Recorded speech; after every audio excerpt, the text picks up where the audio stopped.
Neste vídeo eu vou te mostrar como que a gente pode usar Machine Learning para fazer um agrupamento de um sistema de teste de traço de personalidade. Então assim, a gente tem uma base de dados com um sistema de traço de personalidade, ou seja, 5 grandes traços, uma base de dados conhecida, um teste mundial, e a gente quer usar Machine Learning para fazer um agrupamento desses registros e descobrir pessoas que têm traços de personalidades parecidas, tá? Vamos lá, mas peraí, esse vídeo é vídeo conversinha ou é mão na massa mesmo? Não, o vídeo tem mão na massa, é sujar a mão de código mesmo. Tá?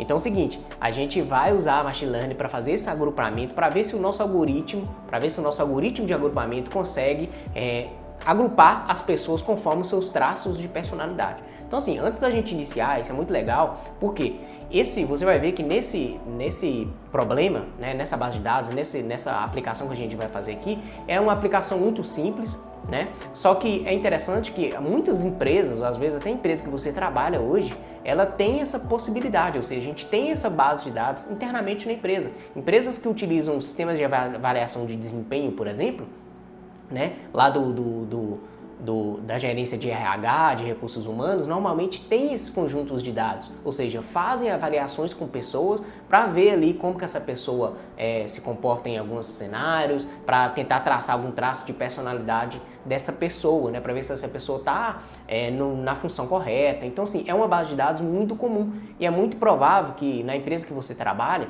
pode ser que já exista essa base de dados, ou seja, já tem esse problema. Então, significa que com o conhecimento que você vai pegar nesse vídeo, você já pode tentar propor isso na empresa que você trabalha, de pegar esses dados, de fazer alguns testes, de fazer a mesma coisa que eu vou te mostrar aqui, fazer esse mesmo sistema de agrupamento para os dados que você já tem na empresa que você trabalha. Então, fica ligado que isso pode ser muito interessante. E também, no final desse vídeo, eu vou te mostrar como que a gente vai desenvolver uma interface, para consumir o nosso modelo de Machine Learning que a gente vai criar para agrupamentos. Então, além do conhecimento de agrupamento de dados que a gente vai aprender aqui, a gente também, no final, vai desenvolver uma interface para o consumo desse modelo de Machine Learning. E esse conhecimento é interessante também que você pode usar essa interface para fazer o consumo de outros modelos em outras situações e em outros projetos, tá? Então, vem comigo para a tela do computador e vamos entender como que isso funciona.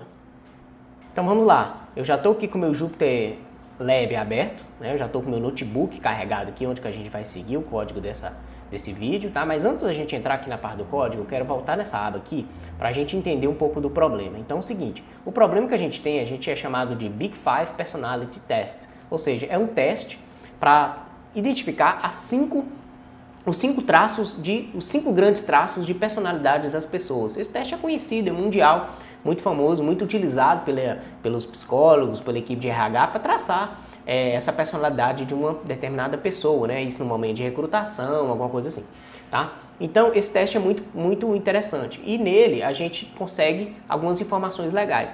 No Kaggle, aqui onde eu estou aberto, a gente conseguiu disponibilizado essa base de dados, uma base de dados até interessante de trabalhar, tem cerca de 1 milhão e poucos mil registros, né? Com as questões de pessoas que participaram desse teste, né, com as respostas de pessoas que participaram desse teste de diferentes lugares do mundo. Então, assim, é muito interessante que tem uma variabilidade legal para a gente trabalhar. Então, nessa página aqui do desafio, a gente consegue baixar aqui, né, a base de dados, a gente tem uma breve descrição, né, de como que é usado essa base de dados, né, desse modelo que eles chamam de Ocean, né, que é o acrônimo das palavras, né, dos 5 grandes traços de personalidade. A gente tem aqui um codebook, que é um arquivo com metadados aqui da nossa base de dados, né? O nome dos atributos, uma descrição maior aqui, né, de cada atributo. E a gente também tem um arquivo data-final, que é a nossa base de dados mesmo, né? O dataset aqui, tá? Então, beleza. Aqui é o nosso problema. Então, o que eu fiz aqui é baixei essa base de dados para a gente trabalhar. Eu vou colocar o link na descrição do vídeo também para você, tá? Então, antes da gente começar agora de fato, eu voltei aqui e fiz só uma pesquisa sobre esse teste, né, que chama traços de teste de personalidade, os 5 grandes traços de teste de personalidade, que aqui está traduzido, e aqui explica, né, qual que é os 5 grandes traços de personalidade, que são o nível de abertura dessa pessoa, o nível de extroversão, amabilidade, neuroticismo, né? Então é o acrônimo para o Ocean, né? Que é abertura, consciência, extroversão, amabilidade e neuroticismo. Então é muito legal isso aqui, tem toda uma descrição aqui, eu vou colocar esse link também para você entender como que funciona o teste, é muito legal, são os indicadores, né? Para cada um desses 5 traços de personalidade, que no final a gente chega numa, vamos dizer assim, numa classificação de uma determinada pessoa, né? Esse é um problema não supervisionado, ou seja, a gente não tem uma classe, por isso que a gente vai trabalhar com algoritmo de agrupamento, não tem uma classe definida, o que a gente tem na base de dados é só as medidas, né? Para cada uma das perguntas. Então, as perguntas aqui do nosso teste, ela é interessante que se a gente voltar aqui, a gente vê, ó, a primeira pergunta seria, né, ela está na classe EXT 1, né, ou seja, de extroversão. Eu sou feliz em uma festa, né, a gente pergunta a pessoa, se você se sente feliz em uma festa, seria mais ou menos isso, né. Ou, e aí você tem que responder de 1 a 5, né, no escala de 1 a 5. 1 sendo não concordo, né, discordo, né, 3 é neutro sobre aquela pergunta, e número 5 é concordo, eu sou feliz em uma festa, né? A segunda pergunta seria, você não fala muito, né? Você não é uma pessoa que fala demais, alguma coisa assim? E também dessa mesma forma, você tem que responder com essa escala 1, discordo, né? Vou aumentar um pouco aqui. 1, discordo. 3, eu sou neutro, né, em relação a isso. E 5, eu concordo e assim por diante. Observe que a gente tem cerca de 50 perguntas, né? 50 questões aqui. E todos nesse sentido, assim, né? Para entender um pouco da sua personalidade, tá? Beleza, então agora vamos para o código, né? Então beleza, já estou aqui com o meu notebook aberto, né? Aqui eu tenho mais uma vez aqui uma descrição simples aqui do problema. Basicamente a gente vamos dar uma olhada nos dados que a gente vai entender melhor, tá? Então o primeiro passo é eu importar as bibliotecas, né? Então para esse trabalho eu vou trabalhar com NumPy, eu vou trabalhar com Pandas, com o Matplotlib, com a Seaborn, com o método, vou importar também o OS, vou importar o I/O. E por fim, vou setar aqui o número máximo de colunas de 150 no meu Pandas, ou seja, para eu poder visualizar os dados melhor, né? Então vou importar as bibliotecas. Eu estou trabalhando aqui com o JupyterLab, tá? No meu computador localmente, mas você pode trabalhar no Google Colab, você pode trabalhar num ambiente em nuvem. Estou trabalhando no local por uma escolha minha mesmo, tá? Esse projeto pode ser feito no Google Colab sem o menor problema, tá? Então o próximo passo é carregar a base de dados. Então eu já baixei, né, a base de dados que eu mostrei a vocês, é o data_final.csv.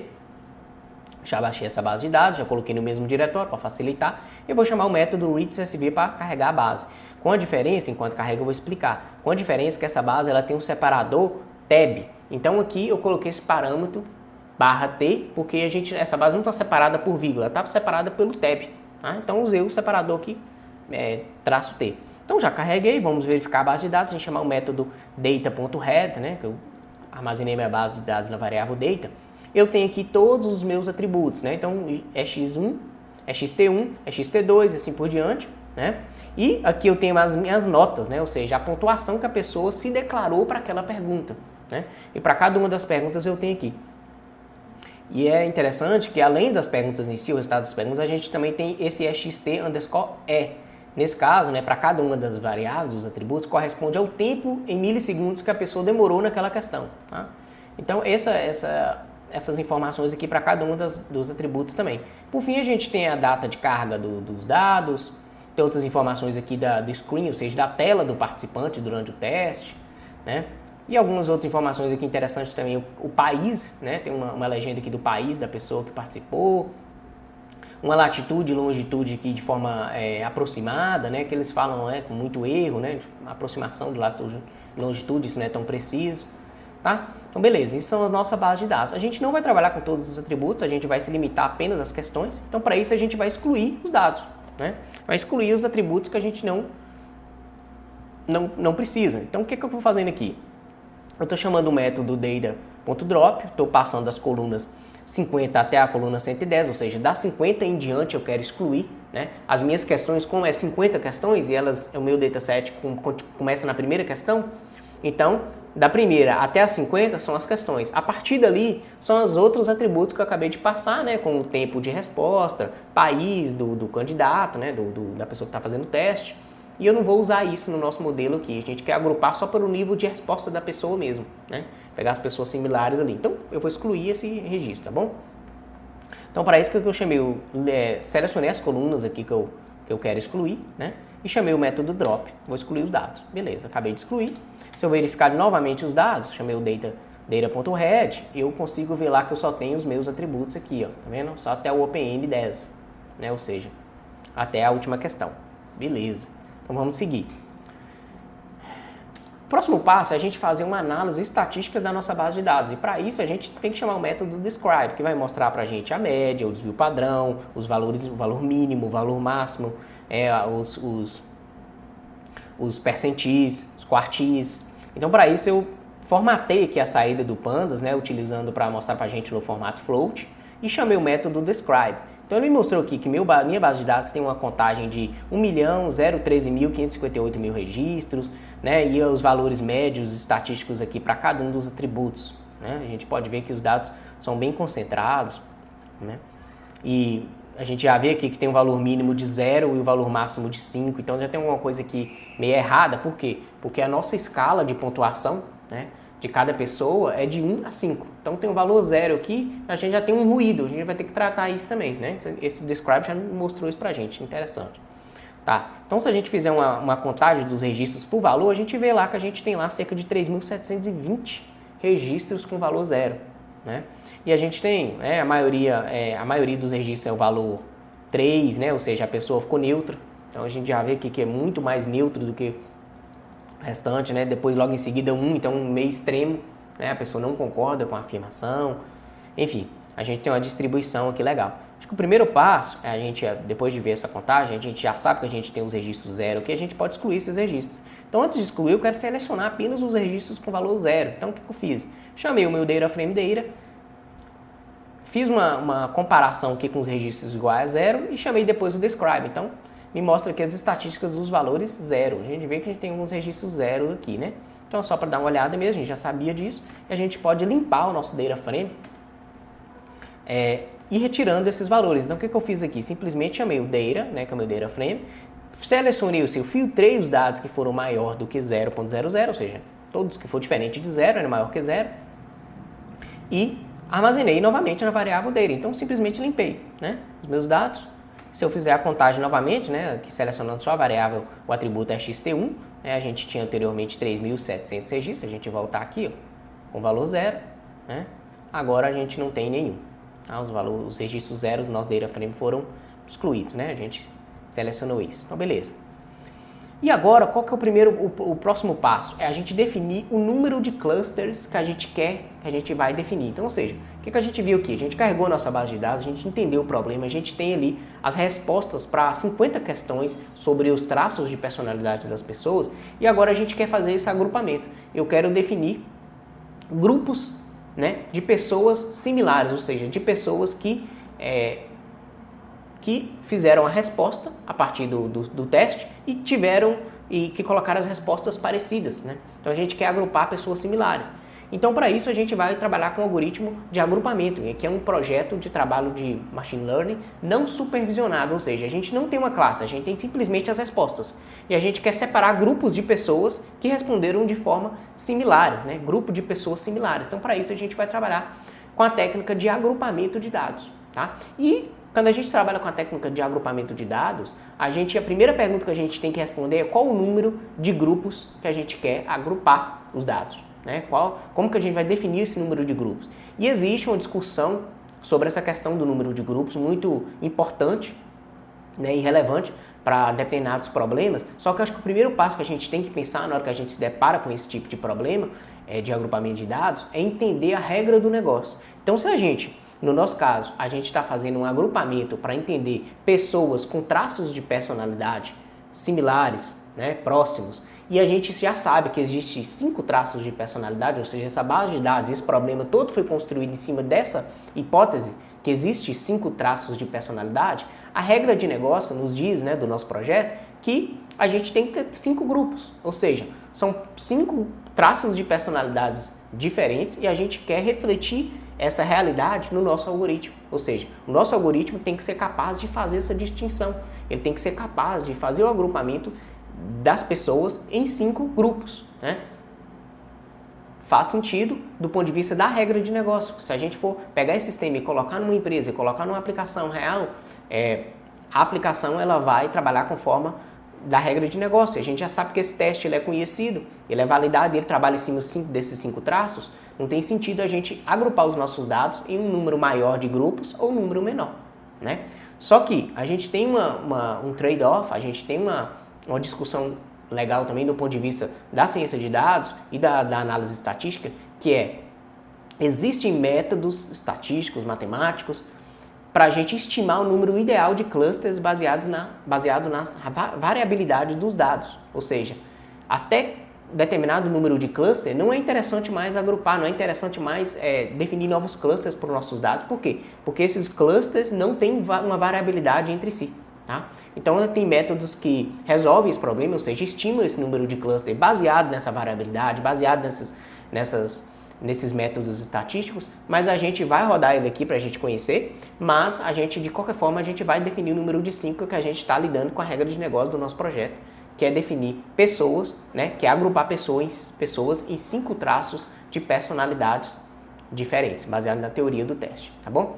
Então a gente já sabe que vai ser um número de 5, mas de qualquer forma a gente vai rodar os métodos estatísticos para a gente conhecer também. E o método que a gente vai trabalhar aqui é o método Elbow, né? E eu vou mostrar como funciona. Para isso, antes disso, a gente vai instalar a biblioteca Yellowbrick. Essa biblioteca ela estende um pouco as funcionalidades da Scikit-learn, que ela é uma API, na verdade, que ela facilita a visualização de modelo, o ajuste, ela tem algumas visualizações interessantes para a gente ter mais uma visão mais exploratória sobre os modelos de machine learning que a gente está trabalhando, tá? E a gente vai ver uma visualização muito legal aqui do método Elbow. Então, eu já instalei a biblioteca aqui, então rodei aqui o comando exclamação pip install Yellowbrick, né? Já rodei ela aqui, então já me deu aqui falando que meu ambiente já está instalado, mas se você nunca executou, nunca trabalhou com essa biblioteca, é interessante você executar esse comando para instalar, tá? Logo em seguida a gente vai importar as bibliotecas. E a gente vai importar aqui, ó, o método kmeans, né, que ele está lá no pacote cluster da Scikit-learn, e o método kAbleVisualizer, né, que ele também está lá no pacote cluster lá do Yellowbrick, tá? Esse é o visualizador do método Elbow que a gente vai trabalhar, tá? Então eu vou instanciar o método aqui, vou instanciar o kmeans, então chamei lá kmeans, com os parâmetros, isso com os parâmetros default, não vou fazer alteração de parâmetro aqui, né? Instanciei o kmeans, instanciei também o kAbleVisualizer, né? Passando o kmeans, ou seja, passando o meu algoritmo para ele e o número de K que eu quero testar. E o que é isso? O número de K é o número de grupos que a gente vai usar, que a gente quer que o kmeans faça o agrupamento dos dados, né? Então aqui ele representa pelo parâmetro K do método kmeans. Então, como eu quero fazer esse teste estatístico, para a gente ver do ponto de vista de variabilidade dos dados o número ideal de clusters, eu vou passar o valor de 2 até o valor de 10, até o valor 10, ou seja, eu quero variar, eu quero que ele teste para mim o agrupamento dos dados em 2 clusters, ou seja, em 2 grupos, 3 grupos, 4 grupos e assim por diante até o valor de 10 grupos, né, de 2 a 10 que eu estou testando aqui. E ele vai mostrar isso para a gente graficamente, né? Então vamos lá, então passei aqui 2 a 10 e chamei a variável de visualizer. Logo em seguida, para a gente não executar esse teste do método Elbow com todo o nosso conjunto de dados, nosso 1.013.000 registros, eu vou separar uma amostra menor, uma amostra aleatória, vou definir uma amostra aleatória menor de 5.000 registros para a gente executar o Elbow. O ideal seria rodar com a base de dados completa, só que vai demorar, né? Não tem sentido, a gente já definiu o nosso número de clusters e também é interessante que a gente conheça o método sample aqui para fazer, para poder gerar variáveis, conjuntos aleatórios, né? Amostras aleatórias. Então vamos lá. Então vou separar 5.000 observações, então chamei o método aqui sample, número n igual a 5.000, ou seja, 5.000 observações. Defini o render state aqui só para você reproduzir esse mesmo resultado no seu computador. E vou armazenar essa amostra na variável data sample. Tá? Então vou gerar aqui 5.000 registros, já executou, coisa rápida. E agora eu vou executar o teste mesmo, né? Com o método Elbow. Como que eu estou executando aqui? Eu chamei aqui a variável visualizer, chamei o método fit, né, para poder fazer o método fit, ele executa o kmeans com os diversos parâmetros, né, com as diversas variações do método K, do parâmetro K, né, e por fim, chamei o método proof, que ele me dá esse gráfico aqui, essa análise gráfica do número ideal de clusters, né. Então, olha que legal, nesse resultado aqui, ele já me mostrou que o número ideal de clusters para essa minha base de dados é o número 5, ou seja, é ideal que eu divida né, agrupe os meus dados em 5 clusters mesmo, ou seja, 5 grupos. E esse método Elbow, como que ele funciona? Ele faz uma análise de variância entre as observações, né, em cada um dos clusters e faz o comparativo. Né? Ele compara se tem alguma variabilidade, se vale a pena continuar criando mais clusters e esses valores ainda têm uma variabilidade relevante. Se não, não tem mais sentido. Os dados já estão variando como um todo. Dessa forma, a gente consegue, baseado nos cálculos estatísticos, saber qual é o número de clusters ideal. Então, se a gente vê essa queda aqui no gráfico, olha lá, a gente começou com a maior variabilidade. Quando a gente define o número de clusters igual a 3, ele já tem uma queda, né, interessante aqui. O número de clusters igual a 4, ele já tem outra queda acentuada. E o número de 5, a partir do número de clusters igual a 5, ou seja, número de grupos, ele já se estabiliza, né? A gente não tem uma queda tão acentuada assim, tá? Então, ele mesmo já coloca aqui pra gente esse pontilhado aqui preto, indicando que o número K, né, K igual a 5, tem esse valor de score aqui, né? Ou seja, tem esse valor de variabilidade ideal. Então, a gente pode definir como número ótimo, o valor K ótimo para essa base de dados, usando o K-means, é o valor de 5 clusters, tá? É legal, e depois se tiver mais interesse, é legal aprofundar um pouco mais sobre o método Elbow, que é muito interessante. É uma das formas de definir o número de clusters, tá? A gente poderia usar o Silhouette Score, que é um outro coeficiente, que depois, se for o caso, a gente pode até fazer uma aula dedicada a esses métodos de validação, mas só para você saber que é um método muito interessante para avaliar o número de clusters para os nossos dados, tá? Então, beleza, vamos seguir aqui. Então, beleza, definimos que a gente vai agrupar os nossos dados em 5 grupos. O próximo passo é a gente, né, instanciar o K-means com os nossos 5 grupos e seguir o processo. Então, para isso, eu vou chamar aqui o método, a classe K-means, vou instanciar ou especificar o número de grupos, né, de clusters igual a 5 através do parâmetro nClusters, tá? Vou armazenar na variável K-means. Logo em seguida, eu vou chamar K-means.fit, passando os meus dados, e vou armazenar na variável kFit. Observe que é legal depois dar uma olhada na documentação do K-means para entender os outros parâmetros, para fazer vários testes de ajuste, de tuning, né? Aqui nesse exemplo a gente está rodando com os parâmetros padrões, né? Mas é legal inspecionar, continuar aprendendo. Então, rodando aqui, vamos esperar um pouquinho, terminar de finalizar.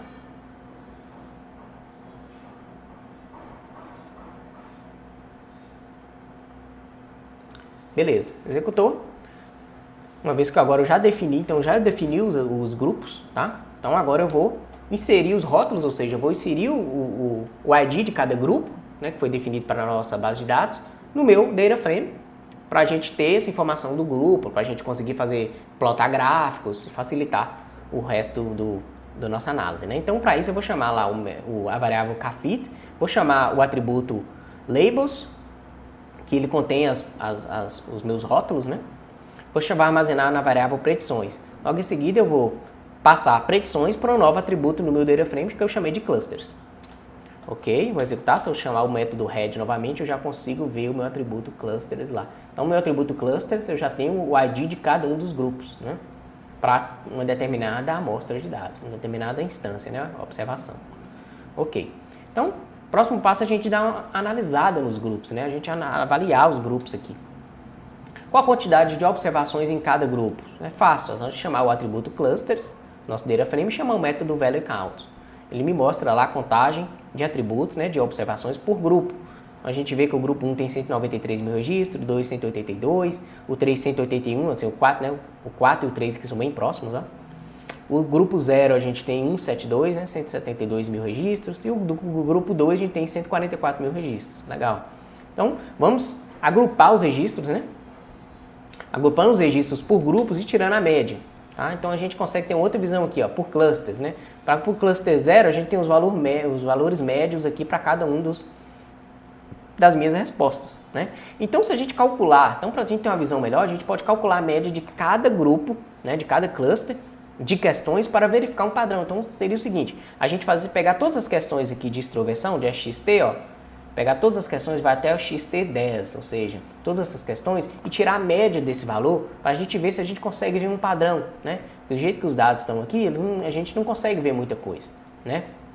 Então, para isso, o que a gente faz? Para calcular a média, eu vou selecionar as colunas de cada um dos padrões, né, de cada um dos tipos de resposta. Então, do 0 a 10, eu chamei a variável EXT, ou seja, chamei aqui a lista de colunas, né, eu defini uma lista aqui a partir dos meus dados, né, de 0 a 10 são as variáveis EXT, de 10 a 20 são as variáveis EST, né, EST, de 20 a 30 as variáveis AGR, né, que corresponde, e assim por diante. Então, defini os índices aqui das variáveis. E agora eu posso somar os valores de cada um dos grupos. E eu vou definir um novo data frame. Vou criar um data frame aqui chamado data soma. Eu vou pegar cada um dos grupos, por exemplo, extroversão, né? Eu vou fazer a soma de todos os valores dele. Depois eu vou dividir por 10, ou seja, calcular a média, né? Neurótico, da mesma forma. Criei um atributo chamado neurótico. Peguei todas as variáveis, né, com esse codinome EST aqui, né, corresponde ao neurótico, vou fazer a soma delas e dividir por 10, assim por diante, para a gente ter uma média de cada um dos tipos de questões, vamos dizer assim, né. E por fim, eu peguei também as predições, né, e coloquei aqui no meu variável cluster desse novo data frame. Ah, deu um errinho aqui, tá, o nome não é predições, né, eu defini como, não é prediction, é predições. Variável errada, ok, agora deu certo. Se eu chamar o datasoma.groupby, né, agrupando pelo número de clusters e tirando a minha média, eu tenho um valor mais fácil da gente conseguir ler, né? Tirar a média para extroversão para o grupo 0 é 2,97. A média do traço extroversão para o grupo 1 é 3,7. Então, sim, a gente consegue interpretar melhor, né, os dados. Isso para cada um dos traços de personalidade, né? E também para cada um dos grupos.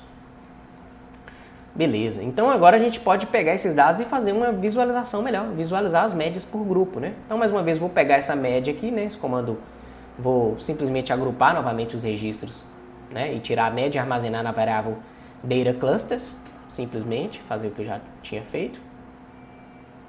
E agora chamar esse bloco de código aqui para a gente fazer esse gráfico. Eu quero criar uma figura e plotar dois gráficos, um gráfico de barras, né? Que vai ter o nome das colunas e também os valores de cada uma das colunas, que é a cor verde, e um gráfico de linha, né, também com as colunas e os valores na cor vermelho, para a gente conseguir visualizar melhor. Então tá lá, para cada grupo eu fiz essa plotagem, ou seja, o grupo 0 a gente pode ver que a média fica aqui em torno de 3, né?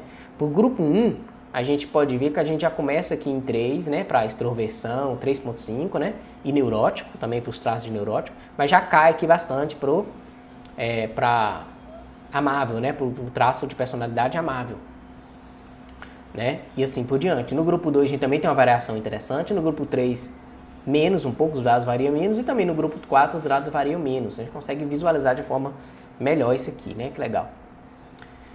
Muito bom, então o que a gente fez até agora? A gente executou o K-means, a gente agrupou os nossos dados em 5 grupos, né, a gente agrupou os nossos dados em 5 grupos, já fizemos uma análise do contagem de registros por grupo, já fizemos uma análise visual também, a gente viu que alguns grupos têm um padrão mais diferente, né? Outros nem tanto, são bem similares mesmo. E agora, o próximo passo é a gente ter uma forma de passar os nossos dados. É como se a gente fizesse o teste e solicitasse o teste ao K-means e falasse com ele assim, ó, qual grupo você me coloca, né? Qual grupo eu seria atribuído, né? Similar à possibilidade do usuário entrar em um sistema, né, e consumir o seu modelo de machine learning. Ele fazer o seu teste completo, responder todas as questões e, por fim, ele consumir o seu modelo utilizando o K-means e o K-means atribuir ele a um determinado grupo, né, para traçar uma personalidade para aquela pessoa. E a gente vai ver que existem várias formas de fazer isso. Eu selecionei 2 formas, que a segunda é a mais interessante, que é por meio da interface que eu te falei logo no início do vídeo, que eu vou te mostrar como que a gente vai criar ela agora. Então vamos lá. A primeira parte é a gente pode fazer isso criando uma planilha de Excel, né, com nossas colunas, que seriam as nossas perguntas, né, com os dados vazios, e a gente tem aquela estrutura para a gente mesmo responder as questões. E o segundo passo é a interface. Vamos fazer o primeiro passo primeiro. Então, o primeiro passo é o seguinte, eu posso chamar aqui, ó, o meu data frame data, selecionar o registro até o valor 0, ou seja, eu quero todas as colunas, mas eu não quero nenhum registro, ou seja, para vir só as colunas, chamar o método toExcel e especificar que eu quero que armazene esse data frame, essa estrutura de data frame, na variável, no arquivo chamado perguntas.xlsx, e também especificar que eu não quero o índice, ou seja, não precisa dropar o índice para o arquivo de texto, né? Porque o índice do meu data frame, eu não vou fazer nada com ele, não precisa dropar. Então, para a gente entender um pouco desse comando que ele está fazendo, é só a gente dar uma olhada aqui nessa variável data, utilizando esse filtro. Eu quero todas as colunas, não, por isso que eu não especifiquei nada aqui no lado esquerdo. Logo em seguida eu coloco 0, ou seja, eu quero nenhuma linha, todas as colunas e nenhuma linha. Se a gente executar, olha que legal, ele me traz o data frame com todos os atributos, né? Inclusive com o atributo clusters, né? Com todos os atributos, só que nenhuma linha. Eu pego esse esquema, ou seja, eu pego essa estrutura, exporto para o meu disco em uma planilha do Excel, e eu posso eu mesmo selecionar cada um dos registros e preencher, tá? Então vamos ver como é que funciona isso. Vou excluir aqui. Então vou executar mais uma vez. Olha lá. Já exportei, né? Se eu vim aqui no meu Jupyter Lab, já me mostra que o arquivo já está no meu disco, olha lá, perguntas, tá? Se eu abrir aqui o meu sistema de arquivos, perguntas.xls, vou abrir aqui o arquivo para a gente visualizar. Então, tem aqui minha planilha e eu tenho cada uma das perguntas, ou seja, eu tenho aqui a pergunta 1, a pergunta 2, e aqui eu posso ir fazendo preenchimento. Eu posso colocar que para a primeira pergunta meu resultado é 1, ou seja, não concordo. Para a segunda o resultado é 3, eu sou neutro. Para a terceira o resultado é 4, né? Então, assim, a gente pode fazer o preenchimento até preencher todas as perguntas aqui, né? Só que tá, a gente tem um detalhe aqui interessante, é o seguinte, que aqui é difícil de ter a pergunta, porque a gente não tem o nome das perguntas, né? A gente voltar aqui no arquivo, o xt1 significa, você é feliz, né? A vida é uma festa, né? Para você, a vida é uma festa, né? Seria essa a tradução. Então, eu consigo definir as escalas aqui, se um não concordo e esse 5 eu concordo plenamente com isso. Só que aqui eu só tenho os códigos, né? Então é difícil de eu responder uma coisa que só tem os códigos das questões, eu não sei qual que é a questão. Então assim, esse é o problema número 1. Então no caso a gente teria que alterar, né? A gente, em vez de trazer o código da pergunta, a gente trazer a pergunta em si, né? Para o usuário responder. Então vamos assumir aqui que é essa situação mesmo, né? Dessa interface mesmo ruim com esse problema. Mas vamos assumir que eu responderia todas as questões, né? Eu vou pegar aqui, vou preencher tudo só para a gente continuar o nosso teste. Eu vou mostrar para vocês uma outra forma mais eficiente de fazer isso, né? Vou preencher tudo aqui, ó, até a última questão. Beleza, eu vou salvar a minha planilha. Salvei a planilha e vou voltar aqui no meu Jupyter. Então, para isso, agora o que é que eu quero fazer? Eu já salvei a planilha em disco, agora eu vou recuperar essa planilha para passar ela ao meu modelo, né, com K-means. Vou recuperar. Então, chamei aqui o método read Excel, passando a planilha, né, do disco, armazenei na variável meus dados. Logo em seguida, eu agora vou passar os meus dados para o método predict do K-means, fazer a predição. Passei meus dados, método predict, eu quero o primeiro index aqui do resultado do método predict, que é só o valor. Vou armazenar na variável grupo personalidade, logo em seguida eu faço o print, meu grupo de personalidade e passo o grupo personalidade, ou seja, passo a variável. Olha lá, ele me retornou o valor 0, né? Ou seja, a partir das minhas respostas à pergunta, o K-means me colocou nesse grupo aqui, ó. Colocaria nesse grupo aqui, o grupo 0, né? Agora eu quero mostrar a vocês uma outra forma mais interessante, né? Conforme eu disse no início do vídeo, eu ia mostrar uma maneira da gente construir uma interface, né? Ou seja, uma interface para a gente passar essa interface ao usuário, né? Com o nome da questão, tendo cuidado também de limitar o usuário para que consiga entrar com os dados corretos, né? Já ter um tipo de validação ali naquela interface, porque conforme a gente viu na planilha, eu poderia entrar com qualquer valor, poderia colocar uma string, eu poderia colocar um caractere especial, eu poderia colocar um valor fora da escala, a gente tem escala lá de 1 a 5, né? Então poderia ter colocado o valor 10, o valor 20, qualquer valor, né? Porque a planilha não tem nenhum trabalho ali, não tem nenhum tipo de validação ali naquela planilha, né, padrão. Então, se a gente construir uma interface, a gente tem essa vantagem também. E melhor do que a planilha também, mesmo se a gente colocar o nome da questão como o nome da coluna, né, que pode ficar uma coisa muito grande, até para o usuário visualizar é difícil, então o ideal seria uma visualização na vertical, né, ao invés da horizontal. Então, para isso, a gente vai construir uma interface para a gente visualizar isso, essas perguntas e passar esse resultado das perguntas para o nosso modelo no K-means. Para esse problema, eu vou utilizar a biblioteca Gradle. Essa biblioteca Gradle é muito simples, muito interessante, que ela me permite criar interfaces para eu trabalhar com os meus projetos. Essa interface roda no próprio Jupyter Lab ou no web também, porque o Gradle cria para mim um servidor Flask.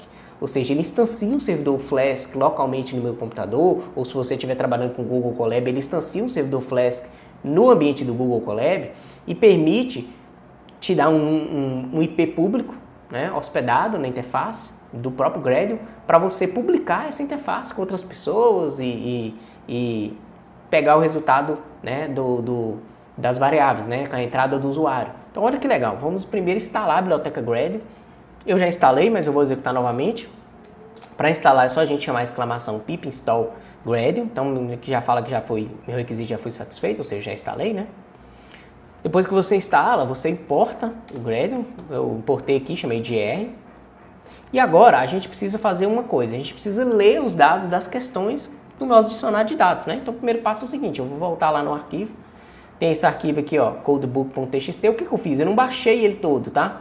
Eu fiz o seguinte, eu vim aqui, ó, copiei aqui, né, só os dados das questões, que tem outras informações da base, copiei os dados das questões, limitei as questões até o número, última questão aqui, né, os outros atributos ali são, como eu disse, questão de tempo, então só limitei os dados que a gente precisa, fiz a cópia desses arquivos e armazenei no arquivo questions.txt. Olha lá como é que ficou, né? Eu tenho esse arquivo aqui. Como vocês podem ver, é basicamente aquilo, né? Eu copiei e colei aqui, tá? O arquivo questions.txt. Beleza, armazenei no próprio diretório aqui que eu estou trabalhando, tá? Vamos voltar no JupyterLab. E agora a gente precisa ler esses dados a partir do disco e fazer essa separação. Como vocês viram, os dados são divididos por /n, ou seja, né, para cada questão ela pula, né, tem um enter ali no final, né, tem um /n ali, um operador. E o que eu vou fazer é o seguinte, eu quero ler os dados do question.txt com o método read, né, eu vou abrir o arquivo, vou chamar o read para ler os dados e vou dividir os dados por /n, ou seja, para cada linha vai gerar uma lista para mim, que eu chamei de Dicel questions, né, vou chamar aqui, vou dividir por /n, ou seja, para cada valor da minha lista é uma linha, né, das minhas questões. Então eu vou executar, se eu chamar aqui a minha lista Dicel questions, eu tenho aqui, ó, o valor é xt1 /t, que é o meu separador, tá? E o texto da questão é xt2 /t, né?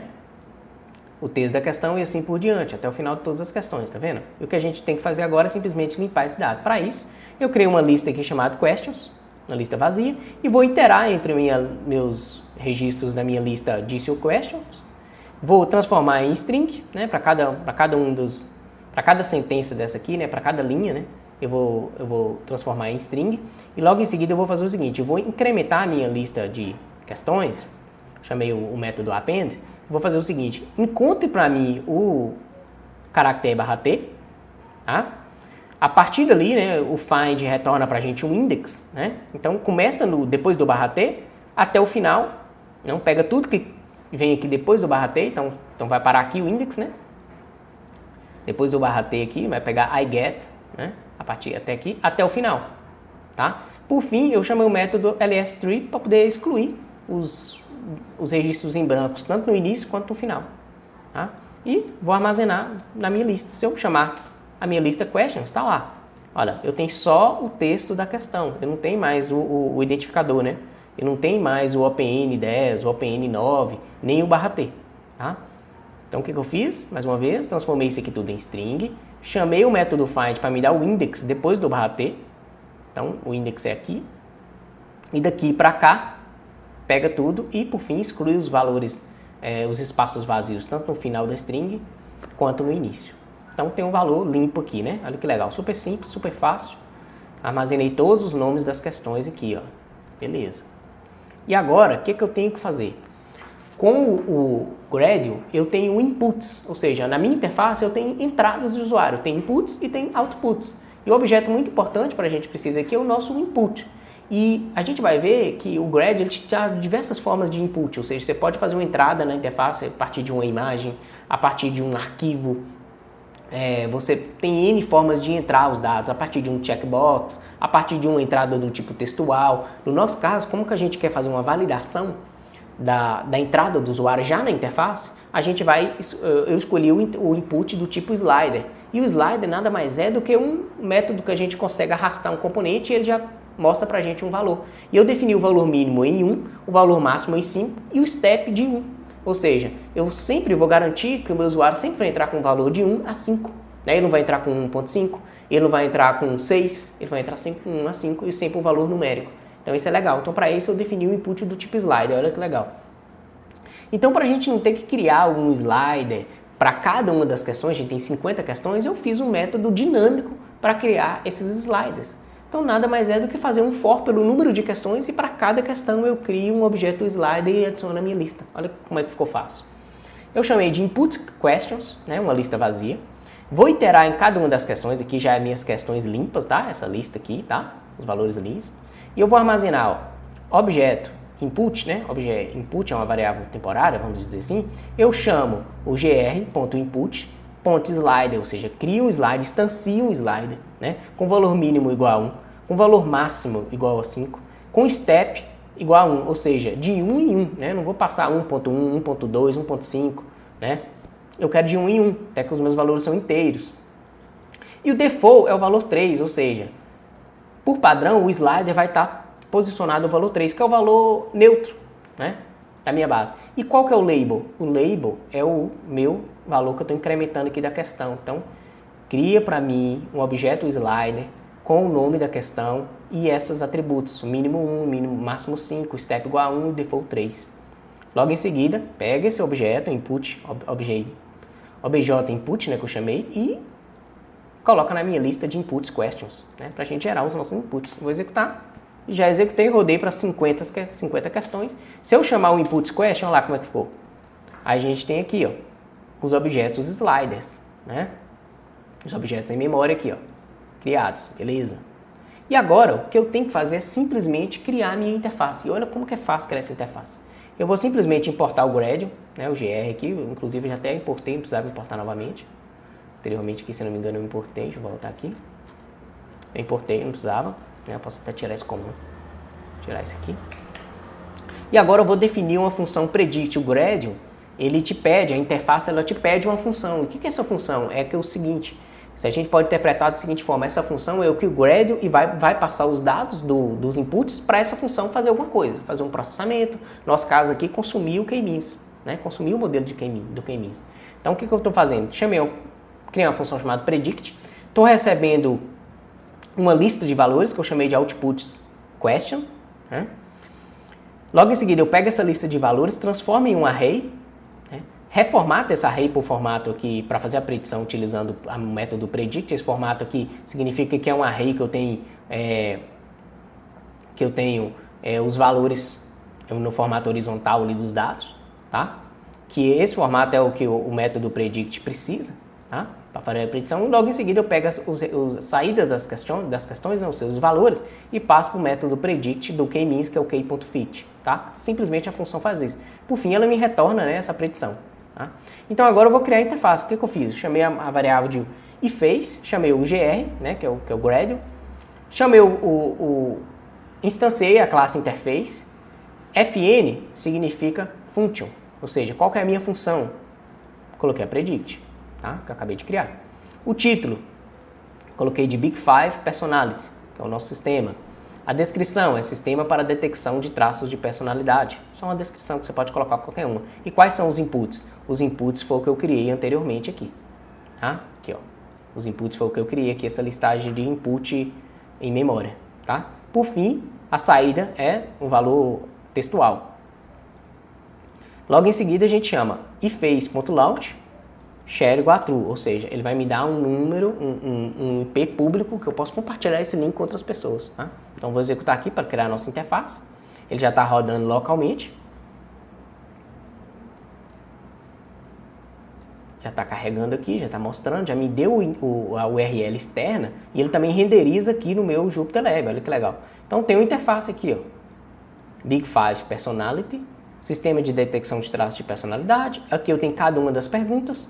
Eu posso arrastar o meu componente, se eu concordo ou não com essa questão, né? Então, no meu caso aqui, eu vou colocar que essa questão, eu coloco a nota 2, essa aqui eu vou nota 4, nota 3. Então, observe, olha, eu não consigo passar de 5, meu valor máximo é 5, eu não consigo começar a menos de 1, então já faz essa validação para mim.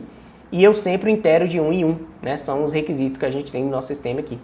Então assim, eu tenho uma interface muito mais amigável para a gente fazer entrar com os dados, né?